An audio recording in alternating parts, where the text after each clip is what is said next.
আসসালামু আলাইকুম রহমতুল্লাহ। আশা করি বন্ধুরা ভালো আছেন, আপনাদের দোয়ায় আমিও ভালো আছি। আজকে আমরা দেখব ফন্ট। ফন্ট হচ্ছে টাইপোগ্রাফির একটি বিরাট অংশ, অর্থাৎ আপনার টাইপোগ্রাফি ভালো জানলে ডিজাইন সম্পর্কে ভালো ধারণা হয়ে যাবে। তো এখানে আমি কয়েকটা ফন্ট নিয়েছি, দেখেন এগুলো কিন্তু সবই ফন্ট। এটা একটা ফন্ট, এটা এটা এটা এটা এটা এটা এটা এইগুলো একটি ফন্ট, আর এর পুরাটা আরেকটা ফন্ট আছে। এখানে এই একটা ফন্ট, এই একটা ফন্ট, এগুলো এক একটা নাম আছে এবং এগুলো ডিজাইন দেখতে এক একটা এক এক ধরনের। দেখুন এই দুইটা ডিজাইন প্রায় সেম, এটারও ডিজাইন মাথা বের হয়েছে, এটারও ডিজাইন মাথা বের হয়েছে। হ্যাঁ, এটার ডিজাইন আর এটার ডিজাইন দেখতে সেম, কিন্তু এগুলো সম্পূর্ণ ভিন্ন নাম, ভিন্ন স্টাইল আছে এদের।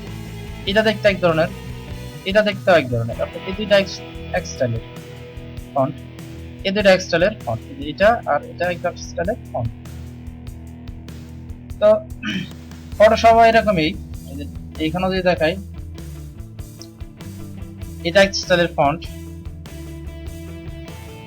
এটা এক স্টাইলের ফন্ট, এটা এক স্টাইলের ফন্ট, এটা এক স্টাইলের ফন্ট, এই দুটো এক স্টাইলের ফন্ট, এই তিনটা এক স্টাইলের ফন্ট, এই দুটো এক স্টাইলের ফন্ট। তাই এগুলো সব স্টাইলের ফন্ট। আচ্ছা, আর স্টাইল কাকে বলা হয়? আমি যদি আমার ইয়াতে যাই, এইখানে যদি আসি, ফন্ট কি আর ফন্ট ফ্যামিলি কি? ফন্টের ভিতরে স্টাইল দেওয়াকে আমরা ফন্ট ফ্যামিলি বলে আখ্যায়িত করি। যেমন ফন্ট নেম যদি হয় ম্যারিড প্রো, ফ্যামিলি হবে তার condensed italic regular bold light. চলুন আমরা দেখে আসছি ইলাস্ট্রেটর প্রথম এটা ম্যারিড প্রো, মনে হয় এটার নাম হয় ম্যারিড। দেখুন এইখানে এই যে এটা হচ্ছে ফন্ট নেম, এই ক্যারেক্টার দিয়ে এটা ফন্ট নেম, আর এগুলো হচ্ছে স্টাইল। এই যে condensed italic, condensed bold, condensed italic, regular italic, semi italic, bold italic, এগুলো হচ্ছে এটার ইয়া। এটা হচ্ছে ফন্ট ফ্যামিলি। আর ফন্ট সাইজ তো জানি, তার পাশে ফন্ট সাইজ থাকে। একইভাবে এটা স্ট্যাটাসে যদি দেখি এটা কি ফন্ট, যদি দেখে ডাবল ক্লিক করি এখানে ফন্ট দেখাবে। এটা হচ্ছে বারান্দা রেগুলার, এটা স্টাইল কটা আছে ইটালিক, বোল্ড, বোল্ড ইটালিক। হ্যাঁ, এটা হচ্ছে এটার ইয়া। এইগুলো এটার ইয়ে আছে, এটা যেগুলো পরিবর্তন হবে, আমি এটা রেগুলারই রাখলাম। এগুলো ফন্ট এবং ফন্ট স্টাইলের পরিচিতি। তারপরে যেটা হচ্ছে সেটা হচ্ছে ফন্ট স্টাইলকে আমরা ফন্টকে আমরা চার ভাগে করতে পারি। একটা হলো শেরিফ ফন্ট, যে ফন্টে স্ট্রোক দেওয়া থাকে তাকে আমরা শেরিফ ফন্ট বলি। অর্থাৎ এখানে আমি যে উদাহরণ দিছি, টাইম নিউ রোমান, তারপর হচ্ছে উইডোরি, প্যাট আই, পেটেক স্কোয়ার। আর এগুলো সাধারণত ব্যবহার হয় business card, corporate poster design, তারপর হচ্ছে কর্পোরেট ফ্লায়ার ডিজাইন, ভাউচার ইত্যাদি। এখানে আমরা চলুন যে শেরিফ ফন্ট কোনগুলো। আমি যদি এখানে আসি, শেরিফ ফন্ট হচ্ছে এই যে এটা দেখুন স্ট্রোক আছে, আমি যদি বড় করি বুঝতে সুবিধা হবে। এই যে দেখুন ডির এটা স্ট্রোক আছে, ইর স্ট্রোক আছে, আবার এই যে এটা ডির স্ট্রোক আছে, ইর স্ট্রোক আছে, ইর স্ট্রোক আছে, মানে অর্থাৎ ফন্টগুলো স্ট্রোক হবে, মাথায় অল্প স্ট্রোক হবে। এটা হলো শেরিফ ফন্ট। আর সেন্স শেরিফ ফন্ট যদি আমি দেখি, এখানে শেরিফ ফন্ট হচ্ছে সেন্স শেরিফ ফন্ট, যে ফন্টের কোনো স্ট্রোক থাকে না তাকে সেন্স শেরিফ ফন্ট বলে। উদাহরণ হিসেবে আমরা ম্যারিড প্রো, এরিয়াল, বারান্দার কথা বলতে পারি। আর এগুলো ইউজ হয় একই ক্ষেত্রে। মূল কথা, দুটা ফন্টকে আমরা ক্লাসিকের ফন্ট হিসেবে ধরতে পারি। হ্যাঁ, দুটা ফন্টকে আমরা ক্লাসিকের ফন্ট হিসেবে ধরতে পারি, এগুলো ব্যবহার হয়। আর অর্নামেন্টেড ফন্ট, এই অর্নামেন্টাল ফর্মটা কি আমরা দেখে আসি। আচ্ছা, এখন আমরা আর আগেরটা দেখে নেই, সায়েন্সেরি ফন্ট। এই দেখুন এটা কিন্তু একদম ক্লাসিক্যাল, অর্থাৎ এর কোনো ইয়া নেই, স্ট্রোক নেই, দেখতে একদম সোজা যাত্রা। ফন্টকে বলা হয় সায়েন্সেরি ফন্ট। আর দ্বিতীয় যেটা হচ্ছে এটা হচ্ছে অর্নামেন্টেড ফন্ট। এটা অর্নামেন্টেড ফন্ট, অর্থাৎ কারুকাজ সম্পূর্ণ যে ফন্টকে সেটাকে আমরা অর্নামেন্টেড ফন্ট বলি, অথবা অলংকারযুক্ত ফন্টকে আমরা অর্নামেন্টেড ফন্ট বলি। আমি যদি ফটোশপে দেখাই, এটা একটা অর্নামেন্টেড ফন্ট, এটা একটা অর্নামেন্টেড ফন্ট, আর এই দেখুন এটা একটা অর্নামেন্টেড ফন্ট। আমি যদি ফন্টটাতে ইয়ে করি, ব্যাগে যাই, Sorry, আমি যদি ফন্টে ব্যাগে যাই তাহলে বুঝতে পারবেন এটা একটা ফন্ট। এই দেখুন চলে আসছে, এটার নাম হচ্ছে ভ্যান্টেজ ডিকোপিয়াক্টিভ, আর নাম আছে সাথে শেষের দিকে, হ্যাঁ, রেগুলার। ভ্যান্টেজ ডিকোরেটিভ সিংস এই ফন্টের নাম। এরকম এটা হচ্ছে একটা ফন্ট, তাই এগুলো ফন্টের অবস্থা। তারপর এটা হচ্ছে অর্নামেন্টাল ফন্ট। আমি এখানে লিখে রেখেছি অর্নামেন্টাল ফন্ট কাকে বলে। যে ফন্ট সাধারণত বিভিন্ন ডিজাইনের আকৃতি হয় বা লোগোর মতো বা ইমেজের মতো ফ্রেমের মতো, তাকে অর্নামেন্টাল ফন্ট বলে অবহিত করি। যেমন অর্নামেন্টাল ফন্ট গুলো হচ্ছে আমি লিখছি ক্যালিগ্রাফিক ফ্যান্স সফট, আর হচ্ছে পিডিয়া 01, রিসু ওয়ার্ড স্টেট রেগুলার ইত্যাদি। এইগুলো সাধারণত কোথায় ব্যবহার হয়? পার্টি ফ্লায়ার ইয়ার ক্ষেত্রে, অর্থাৎ জাগজাগা ক্ষেত্রে ব্যবহার করা হয়। আর 4 নাম্বার ফন্ট হচ্ছে স্ক্রিপ্ট ফন্ট। স্ক্রিপ্ট ফন্ট গুলো ব্যবহার দিতে আগে করে রাখি। স্ক্রিপ্ট ফন্ট, এই ফন্ট গুলো কোথায় ব্যবহার হয়? স্ক্রিপ্ট ফন্ট কাকে বলে দেখি। এই যে নিচের এই ফন্ট গুলো স্ক্রিপ্ট ফন্ট, অর্থাৎ দেখতে হাতের লেখার মতো, দেখতে হাতের লেখার মতো, দেখতে কি হাতের লেখার মতো। তবে হ্যাঁ, এই যে এই ফন্টটা দেখতে অনেকটা ইয়ার মতো, এটা কিন্তু দেখতে হাতের লেখার মতো। এটা আবার একদিক দিয়ে আপনার ইয়া ফন্টের ভিতরে পড়বে এই ফন্টটা। আমি এই জন্য এই ফন্টটা রেখে দিয়েছি। ফন্টটা দেখতে অনেকটা শারিফ ফন্টের ভিতর পড়ে যায়। তা আমি এই ফন্টটা পরিবর্তন করে দেখি যেরকম হাতের লেখার কোনো ফন্ট পাই কিনা। দেখুন এটা একটা হাতের লেখার মতো ফন্ট, এবং এটি হচ্ছে মানে ফন্ট গুলো শারিফ ফন্টের চেয়ে একটু ভিন্ন থাকবে, আর দিকটা হাতের লেখার মতো দেখা যাবে, এবং এরপর একটু থাকতে পারে অল্প কিছু, সমস্যা নেই। এইগুলোকে আমরা স্ক্রিপ্ট ফন্ট হিসেবে ধরে নিই। আর আমি এখানে যে জিনিসটা দেখাবো সেটা হচ্ছে ডিজাইনের ক্ষেত্রে অনেক সময় আমাদের ইয়া ব্যবহার করতে হয়, দুটি লাইনের মধ্যে ফাঁকা দিতে হয়। এই ফাঁকা দেওয়াকে আমরা set the base, set the leading বলে ব্যবহার করা হয়। সেট দ্য লিডিং ব্যবহার করা হয়। এইটা সাধারণত ফন্ট সাইজের উপর নির্ভর করে, দুটি লাইনের মধ্যে কতটুকু ফাঁকা হবে, তবে তা সাধারণ কিছু পরিমাপ আছে যা দ্বারা আমরা লাইনের মধ্যে ফাঁকা পূরণ করতে পারি।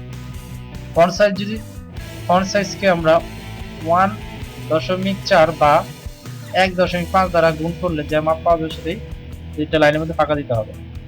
তবে ডিজাইনের ক্ষেত্রে এটা কিছু কম বেশি করা যেতে পারে। আমরা দেখি, আমি নিচে এটাতে ইয়ে করছি জন্য, হ্যাঁ, যদি এখান থেকে টাইপোগ্রাফি যাবো, উইন্ডো থেকে টাইপ থেকে ক্যারেক্টার, হ্যাঁ, এই ক্যারেক্টার এখানে দেখুন, সরি,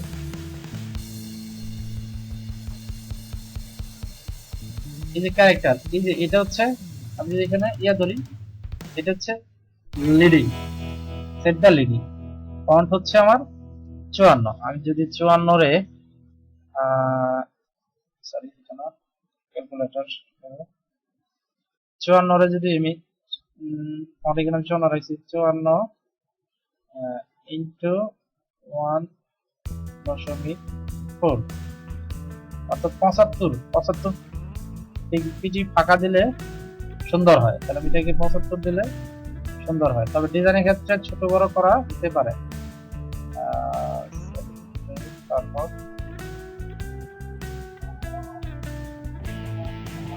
চাইলে বাড়াতে পারে, হ্যাঁ, অর্থাৎ এখন দেখুন এটা দেখতে একটু সুন্দর লাগতেছে। আর চাইলে এটা কমাতে পারবো আমার ডিজাইনের খাতিরে।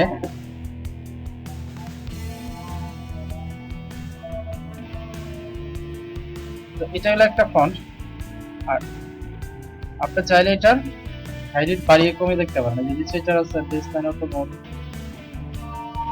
এটা সাধারণত অপি দা থাকে, দুটো লাইটের মধ্যে কতটুকু ফাঁকা হবে। আর এইখানে যে জিনিসটা আছে এটা set the tracking for the selected character, অর্থাৎ সিলেক্টেড ক্যারেক্টারের মধ্যে কতটুকু ফাঁকা হবে ভার্টিক্যাল, সরি হরিজন্টাল। যদি এটা বাড়াই দেখুন ফাঁকা হচ্ছে।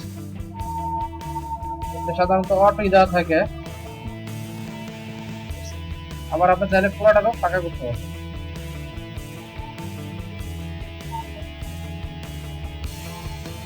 তাহলে আমার মাইনাস দিলে একটার উপর একটা চলে যাবে একদম হিউজ। আর কতটুকু চাপ পাবেন কতটুকু ইয়ে করবেন এটা সাধারণত ইয়ে দিয়ে ব্যবহার করা হয়। হ্যাঁ, আর নিচের যে দুটো যেটা এটা আরো দেখাবো সেটা হচ্ছে যে ভার্টিক্যাল এবং হরিজন্টালি স্কেল। ধরুন আমার সাইজটা এই 54ই থাকবে, কিন্তু আমার ভার্টিক্যালি এটাকে বাড়াতে হবে। যদি আমি ভার্টিক্যালি এটাকে বাড়াই, দেখুন এটা পারছি, কিন্তু এখানে কিন্তু এটা সাইজ কিন্তু পারে নাই, সাইজ ঠিক আছে। আমি চাইলে এটাকে আরো বড় করতে পারি। হ্যাঁ, সাইজ ঠিক থেকে সে স্কেল হবে, অর্থাৎ বড় ছোট করবো। আর চাইলে এটাকে আবার ছোট করতে পারি, 75% করে দিলাম, ছোট হয়ে গেল, আমার সাইজ ঠিক হয়ে গেছে। এটা হচ্ছে ভার্টিক্যাল, আর এই যে এটা হচ্ছে হরিজন্টাল। যেটাতে হরিজন্টাল বলতে হয়, দেখুন হরিজন্টাল এটা কতটুকু বড় হবে। এটা মাঝে আমি ফাঁকা নিয়ে রাখছিলাম যে কারণে দেখা যাচ্ছে। হ্যাঁ, এটা সাইজ কিন্তু অপরিবর্তন রয়েছে। আমি চাইলে এটাকে আবার ছোট করতে পারি, এখানে ক্লিক করে দেখুন আমি যদি ছোট করে একদম ছোট হয়ে গেছে, আমার সাইজ কিন্তু অপরিবর্তন রয়ে গেছে। এই হচ্ছে ট্রাইফিকের কাজ। তারপরে এইগুলো কেমন আছে এখানে যে দেখুন, আবার যদি আপনার এখানে একটা জিনিস আছে যেটা ইলাস্ট্রেটর আছে কিন্তু ফটোশপে নেই। যদি দেখাই, কিন্তু ইলাস্ট্রেটর আছে কিন্তু ফটোশপে নেই।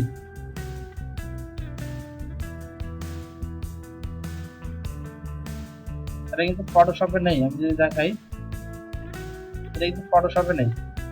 ফটোশপে যে এই অংশগুলো আছে যা ইলাস্ট্রেটরে নেই।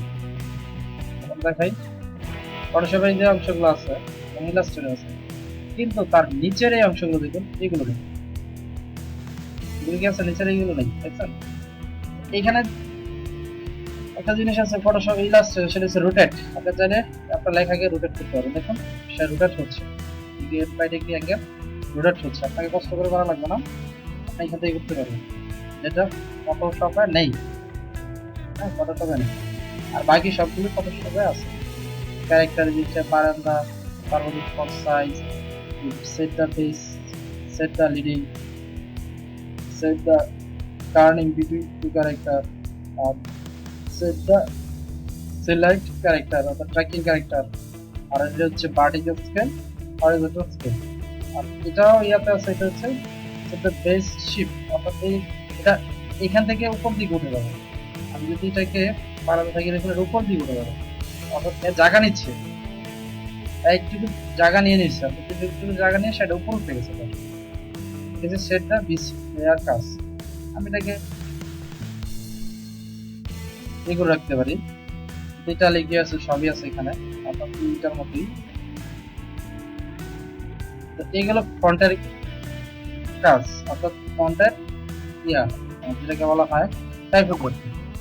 টাইপোগ্রাফি যত ভালো হবে ততই আপনার ডিজাইনটা ভালো হবে।